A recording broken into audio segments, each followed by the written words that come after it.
Hi guys! Welcome back to my YouTube channel at kung bago ka pa lang dito, don't forget to like, subscribe, and share this story sa mga kakilala nyo mahilig makinig ng mga horror story.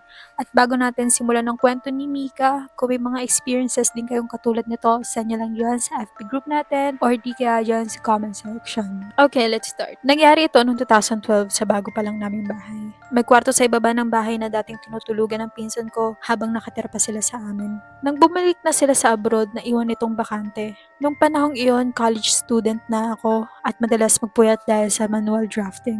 Mahina rin ang wifi signal sa taas kaya naisip kong ilipat ang desktop computer ko sa bakanteng kwarto. Maganda naman ang kwarto, maluwag, maliwanag, at may dalawang malalaking bintana sa harap at sliding window sa gilid. Nakaharap sa laundry area. Pero kahit ang ganda nito, may kakaibang pakiramdam talaga sa loob nito. Parang mabigat ang hangin at laging may tensyon. Hindi ko maipaliwanag kung bakit. Isang weekend magdamag akong naglalaro ng League of Legends. Sobrang tilted na ako sa laro na ito. Sa sobrang inis, pabiro kong sinabi habang nagmumura. Ibibigay ko na kaluluwa ko, gumaling lang ako sa lintik larong to. Nanalo naman ako sa huling game, pero doon nagsimula ang bangungot. Habang nakaupo pa ako sa harap ng computer, may narinig akong mahihinang bulong.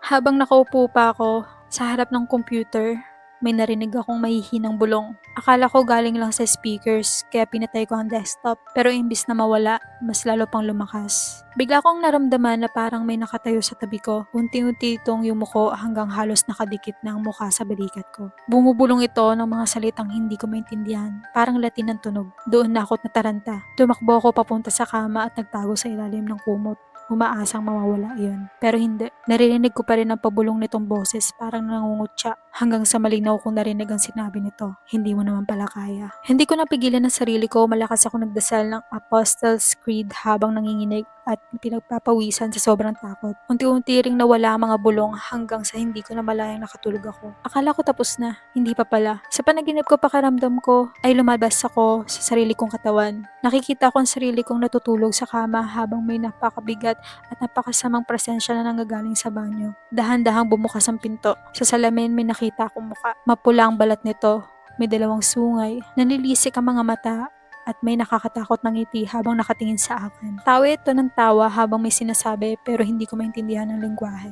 Pagkatapos dahan-dahan nitong nilabas ang kamay mula sa salamin na para bang lumalabas mismo sa refleksyon. Nakatingin lang ito sa nakatutulog kong katawan. Sa sobrang takot, tumakbo ako pabalik sa katawan ko. Umaasang makakabalik ako bago ito makapalit or makalapit. Bigla ako nagising, basang-basa ako ng pawis. Ang una ko nasabi sa sarili ko, never again. Habang pilit kong kinakalma ang sarili ko, napalingon ako sa pintuan ng banyo. Nanlaki ang mata ko.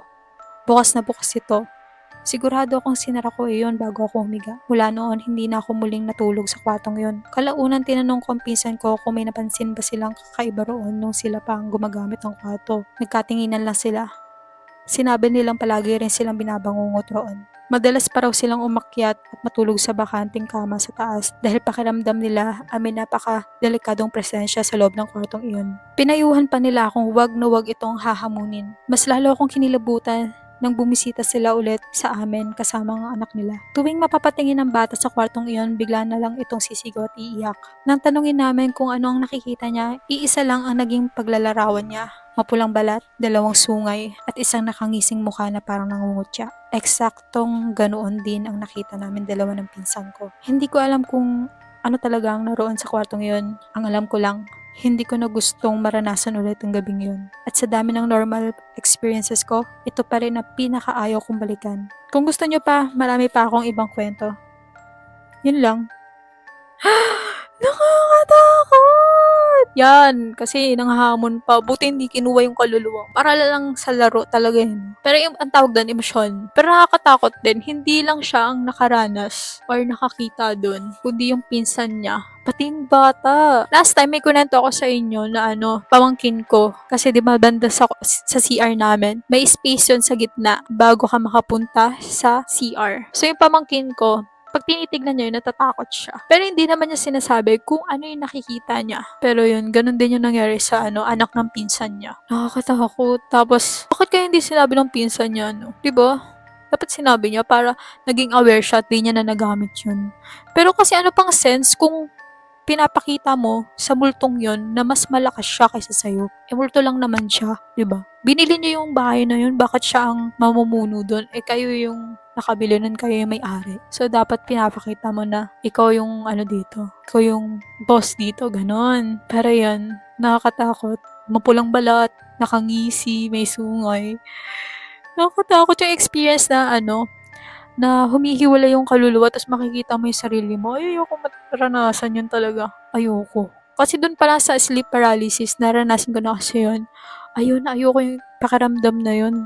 Ayun, ayoko talaga. Nakakatakot talaga. Yung gusto mong sumigaw, gusto mong gumalaw, pero hindi ka talaga makagalaw at makasigaw. Mas lalo pang nakakatakot kung yung kaluluwa mo is hihiwalay sa katawan mo. Tapos makikita mo yung sarili mo nakahiga.